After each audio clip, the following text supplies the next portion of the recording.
Anyways, I may have to use the hot air station to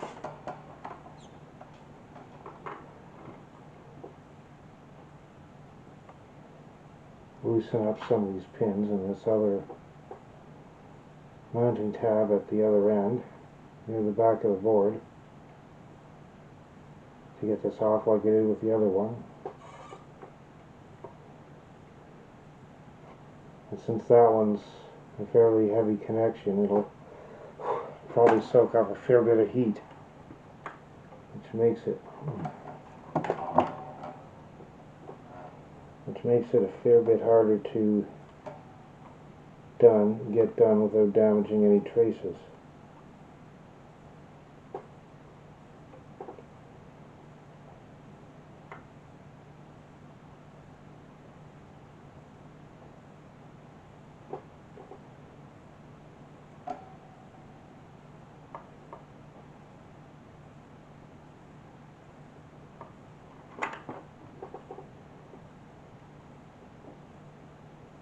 And at some points, like now, I'm not going to be saying much as I'm concentrating on what I'm doing. No doubt this magnifying lamp device I've got here that I use quite often is kind of blocking the view too, but I need that for being able to see what I'm doing better, more precisely, so I don't make a mess of it.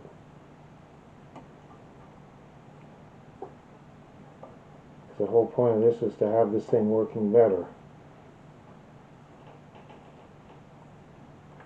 And I don't want to screw it up instead.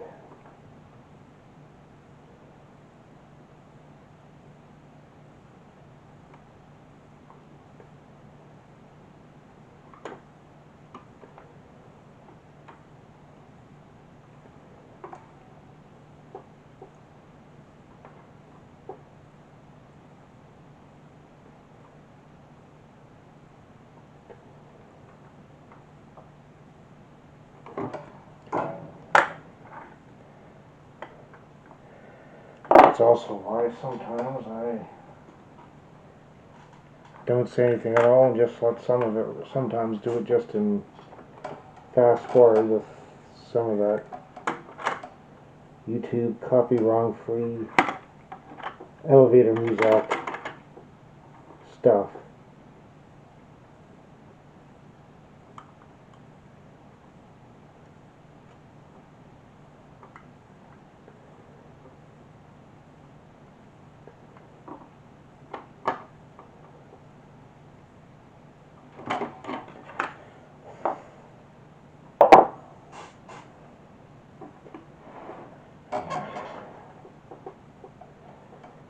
Definitely need to get a good desolder station.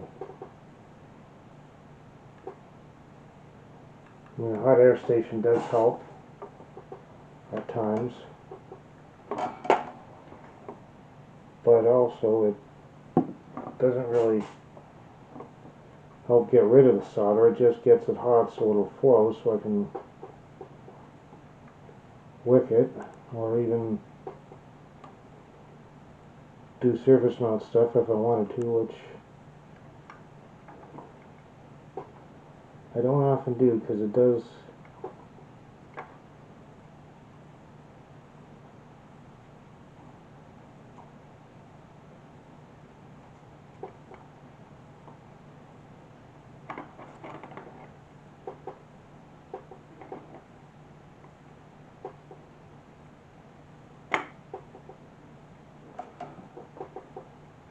and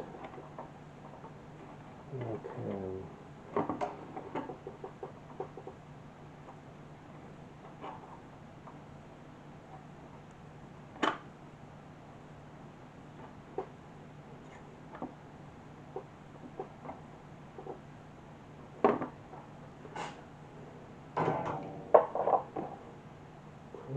point where I'm going to have to start using it, because this is getting in the way. And the one thing, although it's good for energy efficiency, is when it's in its cradle on the station, it isn't running and it cools off. And so anyways, I'm going to turn the video off and continue. Okay, as you can see, I did get the RF modulator off. The downside is the way the pins were soldered. There's about 4 of them that have come loose that stayed on the main board when I desoldered it. As you can see, I even used my hot air station. But I'm going to have to patch these up, and it's probably not showing up very well. There's about half of them, 4, have come loose, so I'm going to have to spend a bit of time patching that up in addition to recapping. So it's a pain in the neck, but I need to do it to get this working if I'm not going to add an RF modulator replacement.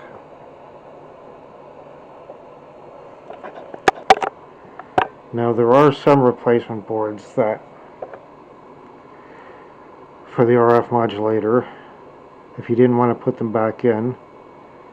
There's one that will actually just pass the signals through from the video, the VIC2 and the video circuitry through where the modulator would have been to the video output port.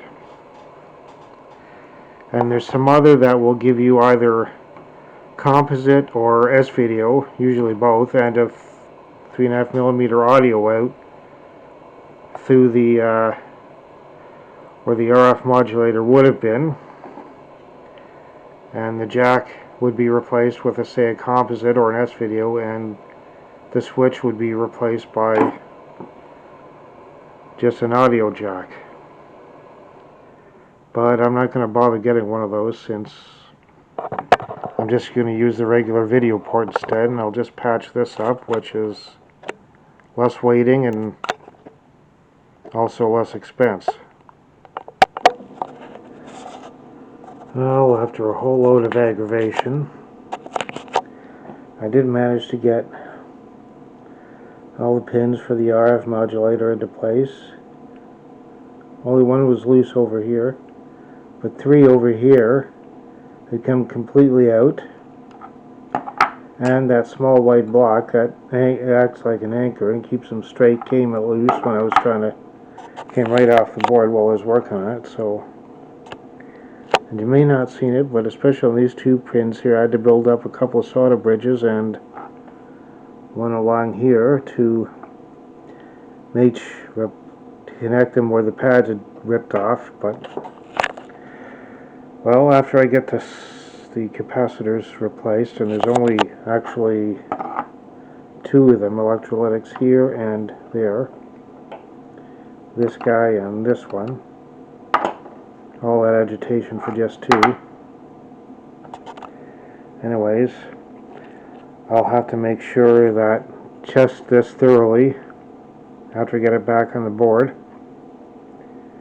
and if it turns out to be dead, I will have to get one of the replacements after all, which I don't really want to do, but after all, the main point is to have a working 64 when this is all done.